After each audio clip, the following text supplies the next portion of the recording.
पोशी हुई और यहां बंगाल में खेला हुआ और यहां पर असम में खेला हुआ, इससे ज्यादा मैसिव वेलकम जनता नितिन नवीन का कैसे कर सकती थी। प्रधानमंत्री नरेंद्र मोदी अभिवादन स्वीकार करते हुए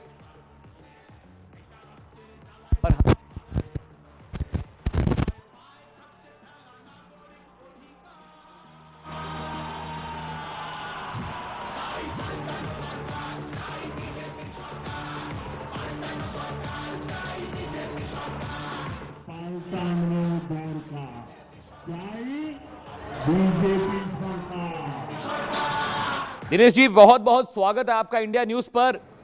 और देखिए कि कितनी ये जो तस्वीरें आ रही अप्रतिम है। प्रधानमंत्री नरेंद्र मोदी पहुंच गए पश्चिम बंगाल में, इतना भीषण मैंडेट बीजेपी को मिला है। शायद ये इमेजिनेशन तो नहीं रही होगी कि 200 प्लस सीटें आ रही हैं, 170 180 तक का तो अंदाजा था बीजेपी को भी। दिनेश जी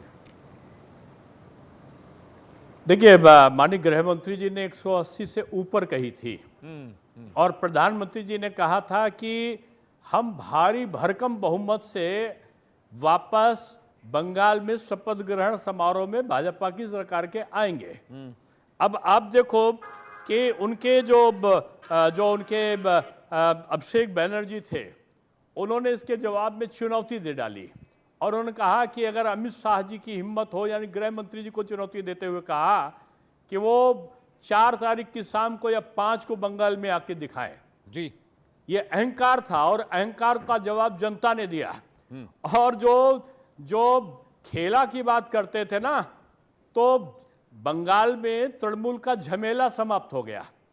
और जो ये उपहास उड़ाने की इसमें चलते थे, आप देखो 23 तारीख को चुनाव हुआ बंगाल में, 29 तारीख को चुनाव सेकेंड दौर चला बंगाल में, दोनों को जोड़ो 52 आता है। 4 तारीख को परिणाम आया आज, इसको जोड़ो तो 56 आया। ये 56 इंच के सीना को चुनौती दे रहे थे।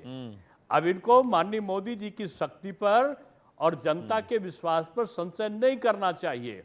विपक्ष को चाहिए, उनको मैं तो कहूंगा कि आदरणीय राहुल जी को भेज दें, हमारे किसी कार्यकर्ता से वो प्रशिक्षण लें, क्योंकि वो चुनाव चल रहा है और विदेश यात्रा पर चले गए। तो ये कांग्रेस में आज कुछ उनको एक उत्सव के रूप में मनाना चाहिए कि आज राहुल गांधी जी के नेतृत्व में कांग्रेस ने अपनी पराजय का शतक पूरा किया है। अभी तक वो 98 जगह हारे थे, आज वो आसाम और बंगाल में फिर से हार कर और पुडुचेरी में हार कर उन्होंने एक तरीके से अपनी हार का शतक राहुल जी के नेतृत्व में प्राप्त कर लिया है। दिनेश जी, विपक्ष महिला विधेयक का जो विरोध करने वाले लोग थे, जिन्होंने नारी शक्ति वंदन का किया था, मैं तो उस समय राज्यसभा में पीठासीन आधिकारिक वाइस चेयरपर्सन के रूप में मैं पीठ पर था।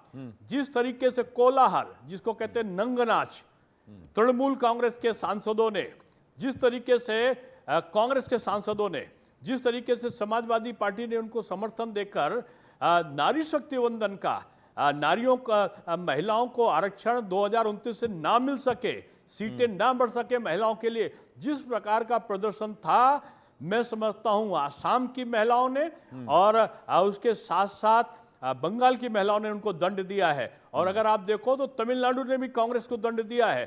कांग्रेस जिसका समर्थन कर रहे थे, जिनका गठबंधन था डीएमके के, वो भी सनातनियों का विरोध करने के कारण अभिशाप, सनातनियों के श्राप का भागीदार बने हैं और पराजय स्टालिन और उदयनिधि दोनों चले गए।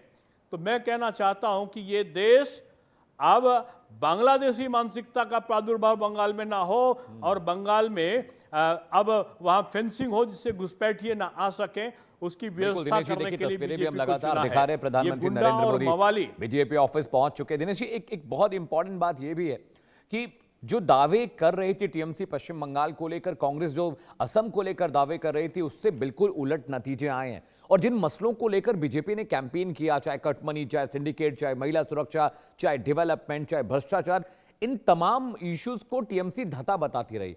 वो ये कह रही थी कि ये सिर्फ गैस है, ये बबल क्रिएट किया गया, पश्चिम बंगाल में ऐसी कोई बात नहीं, कोई घुसपैठिया नहीं है। लेकिन देखिए, एसआईआर के बाद भी इतने बड़े पैमाने पर वोटिंग हुई है, इसका मतलब यह था कि एसआईआर में बोगस और नकली वोट ही कटे हैं, जो अमूमन एसआईआर की प्रक्रिया में होते हैं। दिनेश जी, एक लाइन में समझ लीजिए, जो डरे हुए थे, जो सहमे हुए थे, वो निडरता के भाव में इनका इनका जो झमेला था उसको समाप्त करने के लिए उन्होंने भाजपा के पक्ष में खेला किया और उन्होंने ये दिखा दिया कि अब डर नाम की चीज बीजेपी के कार्यकर्ताओं में नहीं है और तृणमूल का जो कुशासन था उसका अंत करने के लिए सब लोग ठीक है दिनेश शर्मा जी, बहुत बहुत शुक्रिया।